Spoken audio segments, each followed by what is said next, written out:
Maintenant, le classement de l'information et l'indexation. On a en fait plusieurs systèmes pour essayer de classer l'information de la manière la plus pertinente possible. En fait, finalement, à quoi ça va vous servir? Ça va surtout vous servir à trouver en fait finalement l'information, comment je vais finalement aller la chercher. Oui, je pense une des premières choses à dire, Michael, par rapport à ça, il faut que ça soit simple.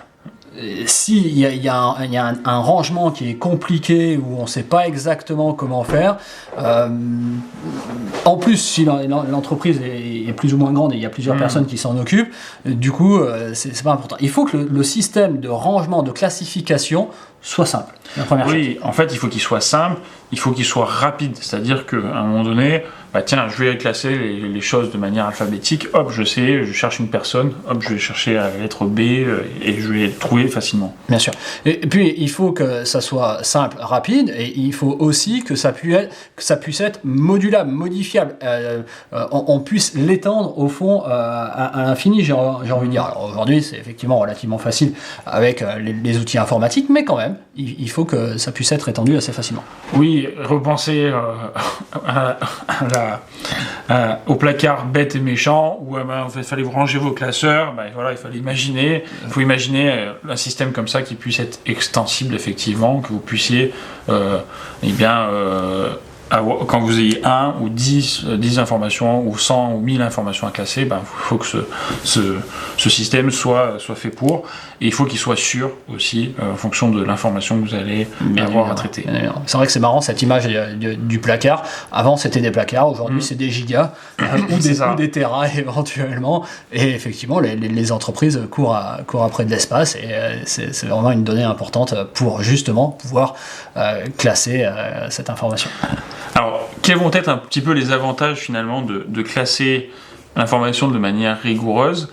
Vous allez avoir vraiment plein de choses. C'est-à-dire que ça va vous permettre déjà de garantir un petit peu la transparence de l'information finalement. Bien sûr. Mais aussi, vous allez pouvoir améliorer l'efficacité aussi de la gestion, tout simplement, de l'entreprise. Ça, et c'est encore une fois un enjeu primordial dans le monde hyper concurrentiel que l'on connaît aujourd'hui.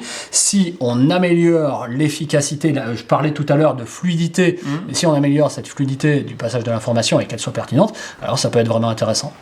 Oui, et puis ça va vraiment aussi vous permettre derrière de prendre des décisions rapidement.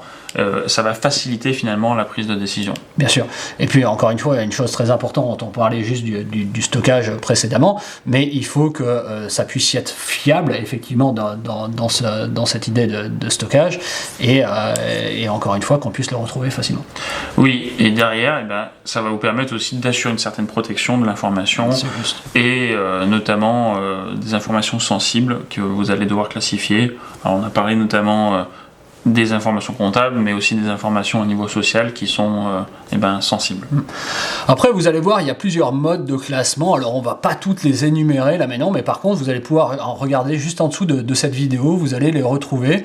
Et donc, du coup, on va vous laisser découvrir, de vous plonger un peu plus dedans dans ces différents modes de classement. C'est pas exhaustif là dans l'absolu, mais c'est quand même assez représentatif de ce qu'il existe.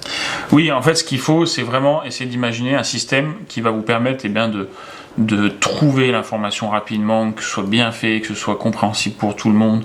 Je sais que chez nous, par exemple, on classifie les cours pour les retrouver, pour savoir quel cours correspond à quel cours, parce qu'avant, c'est vrai qu'on avait un nom, le cours s'appelait la gestion de l'information, mais en fait, si on faisait évoluer le cours, on avait des changements de nom, on avait des cours qui étaient un petit peu identiques, on ne savait pas quel était le cours, on a mis des références de cours, et ça nous a permis d'avoir finalement de sécuriser l'information, de pouvoir le retrouver facilement, etc. Et puis que ça soit utilisable pour tout le monde, et facilement, quoi. En interne et en externe aussi, mais aussi pour vous, quand vous allez vous dire, tiens, ce cours-là, la gestion de l'information, gestion d'entreprise, voilà, on peut mettre plein de choses derrière.